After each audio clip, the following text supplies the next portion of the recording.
Mencionamos el positivismo, esa corriente filosófica que aparece con Augusto Comte.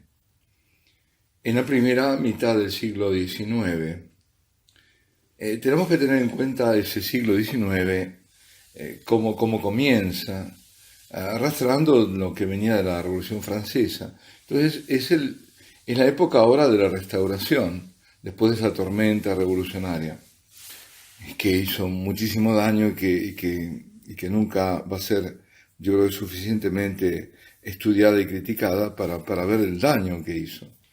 Basta pensar en el genocidio tremendo que quedó oculto, porque claro, como pasó con los católicos, entonces nadie lo menciona, nosotros tampoco somos capaces de recordar lo que pasó en la Bandea, ¿no?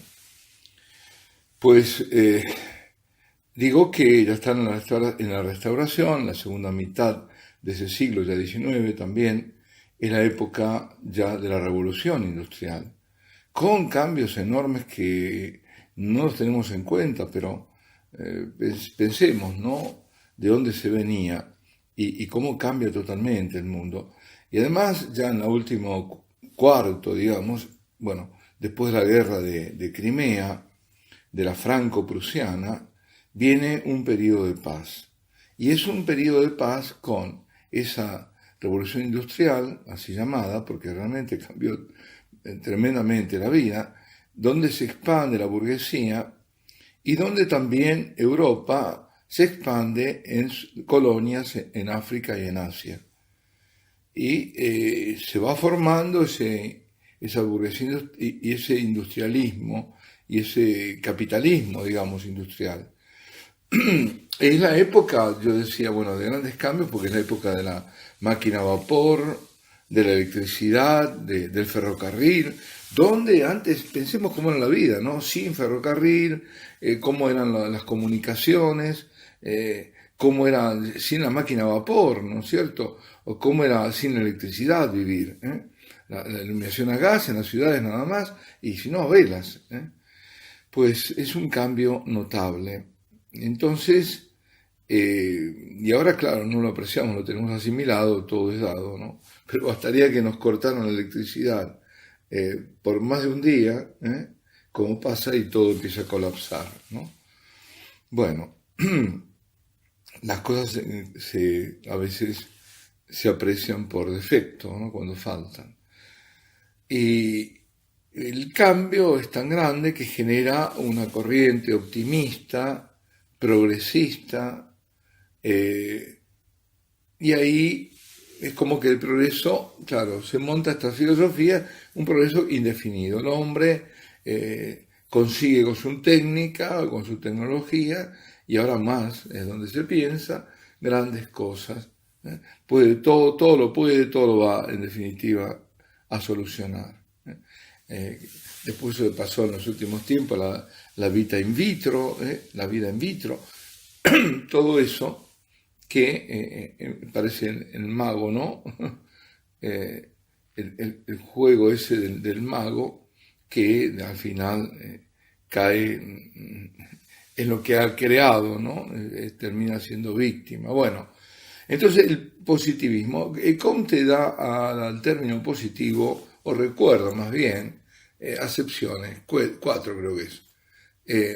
Por ejemplo, lo real en contraposición a lo quimérico, eso es positivo, o lo útil en confrontación del inútil, o la certeza en lugar de la indecisión, o lo preciso en lugar de lo vago, son cinco en realidad, o el positivo como opuesto a negativo, es decir, tiene una carga semántica, por eso ya decir lo positivo, ¿no? El altruismo, dice él, comienza, es todo un desplegarse y se basa como principio en el altruismo, en el amor, para seguir como fundamento tener el orden y como el progreso como fin.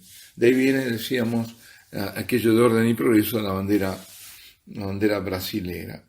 Es decir, la finalidad es el progreso. Es decir, el progreso tiene un valor en sí mismo y es un progreso, como decía, indefinido. Y esto lo describe en esa filosofía, diciendo que hay una ley fundamental. Y para este Comte, esa ley cumple, digamos, tres condiciones teóricas. Es la ley del crecimiento de la humanidad, en el fondo, y que en una primera etapa teológica, la llama o ficticia, ya le da una carga ahí, ya la parte teológica es la ficción, para él. Una segunda, que es la metafísica, que es una transición, que es abstracta, el pensamiento abstracto, o el conocimiento, y luego la científica, o positiva, que es la definitiva. Es decir, la mente humana va, por su naturaleza, dice, emplea en ese progreso esos tres métodos, que en el fondo son etapas, y que son radicalmente opuestos. Entonces dice, ese teológico, religioso, digamos, es la primera parte, cuando la mente, o cuando digamos, la naturaleza se la ve, o se busca la esencia de las cosas, y sobre todo busca el origen de las cosas y hacia dónde van. Es decir, un poco también de donde nosotros, en lo personal, de dónde venimos y a dónde vamos. Es decir, la causa inicial, la primera causa, y la causa final, el origen y el propósito de todos los efectos, dice. Y que dice que ahí, claro, la comprensión que se tiene en esa etapa que él llama teológica es la acción inmediata de seres sobrenaturales. Bueno, esto no se aplica realmente al cristianismo y al catolicismo. La fe y la razón no están divorciadas. Esto en todo caso es el conocimiento mítico, es decir, los griegos que explican todo a través de mitos, y donde hay acción de dioses, de fuerzas sobrenaturales, de dioses sobre las cosas. Pero eso no es el pensamiento, no es la explicación ni el pensamiento nuestro. Pero él utiliza para decir, bueno, todo eso queda superado, y tenemos que ir al estado positivo. Es decir, incluso la parte metafísica, que es la parte de reemplazar, dice, las fuerzas sobrenaturales por conceptos o fuerzas abstractas, también eso tiene que ser superado para llegar al estado positivo, donde la mente abandona esa búsqueda de nociones absolutas, de origen, de destino del universo, y se aplica al estudio de las leyes, dice. Es decir, lo que dice al final es que los medios del conocimiento, que son los que valen y los que tienen utilidad, son el razonamiento y la observación, que es el empirismo un poco, ¿no? Es decir, la experiencia. A través de la experiencia se conoce. La experiencia, pero que usa la razón. Eso es lo que dice, ¿no? Bueno, y todo esto ¿para qué? Para dejar detrás a ese pensamiento ficticio, religioso. Despreciar, por supuesto, Dios. Dios tiene que ser apartado de la creencia de Dios, y pasa directamente de esa ficción a lo positivo, ¿no? Bien.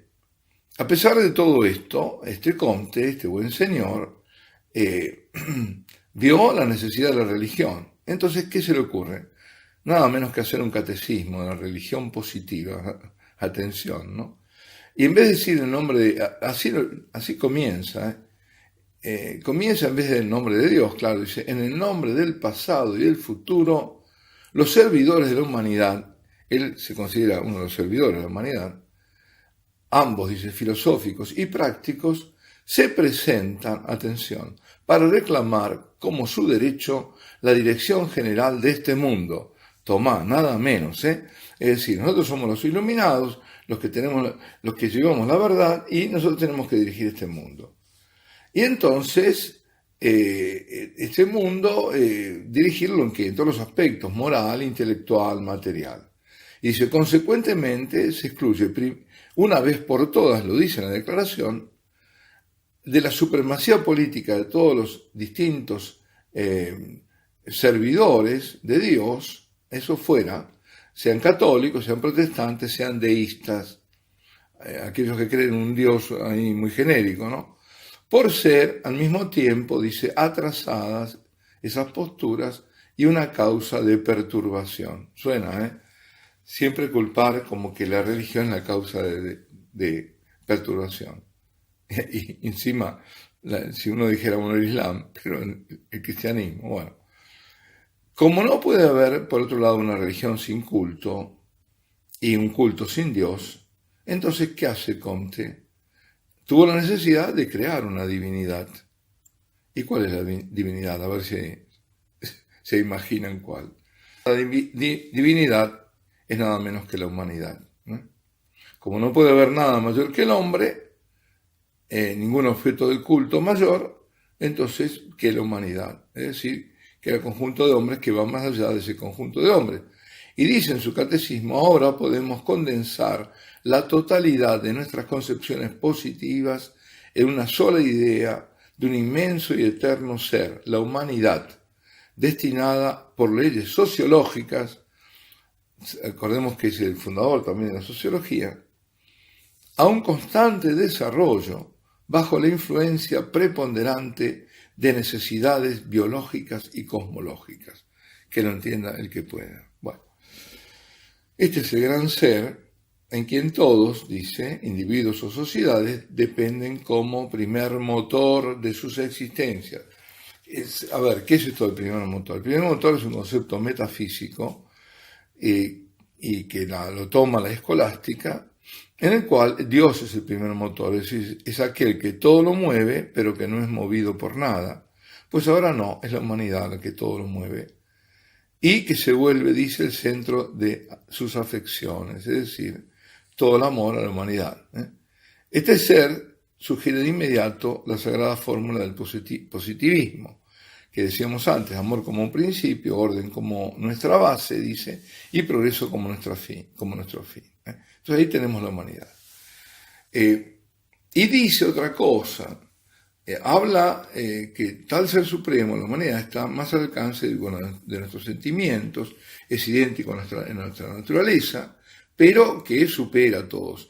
Y debe ser definida la humanidad, y aquí atención de nuevo, como la totalidad de seres humanos pasados, presentes y futuros. Pero atención, totalidad no significa todos. Aquí, ¿quiénes son esa totalidad?